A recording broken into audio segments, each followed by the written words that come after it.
Now, in other news, Chile has rejected another draft of a new constitution today, and after the referendum delivered clear majority support for the prevailing charter, this is the second draft statutes that people have rejected since September 2022. And more than 55.75% voted against the draft, while 44.25% stamped their approval. And the latest version was overseen by a committee led by the far-right Republican opposition. The leftist president, Gabriel Boric, said that this is his last attempt to reform the constitution, and the government had adopted a neutral position on the opposition-led outline. Now let's understand the difference between the two versions. The Republican draft would have allowed the expulsion of undocumented immigrants in the shortest possible time, in line with the opposition's long-standing position against the influx of Venezuelan refugees fleeing economic crisis back home. Now, it would have also paved the way for integration of the indigenous people who make up for 12% of Chile's population. But at the same time, this draft denied them the greater autonomy that they had sought and would have aimed at enshrining the right to life from conception.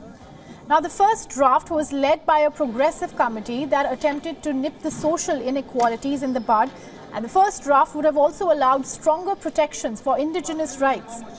It would have allowed the right to elective abortion for women, and abortion was banned in Chile till 2017. Now, the draft also required women to hold at least half of the positions in public institutions, thus raising female representation and easing the process to deal with gender issues.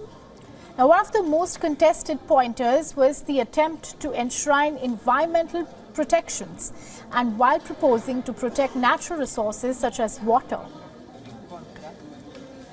Today was the country's second attempt at overwriting the 1980 constitution, which was adopted under the Augusto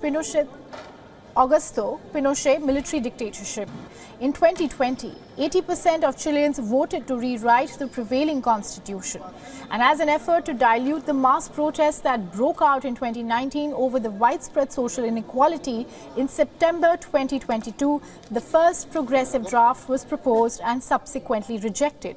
On Monday, the second draft also failed for multiple reasons, including inflation, economic stagnation, a growing sense of insecurity, and voter fatigue.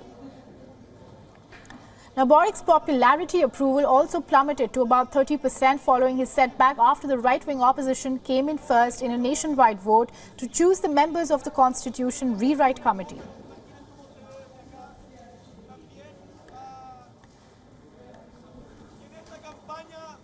Se han visto particularmente menospreciados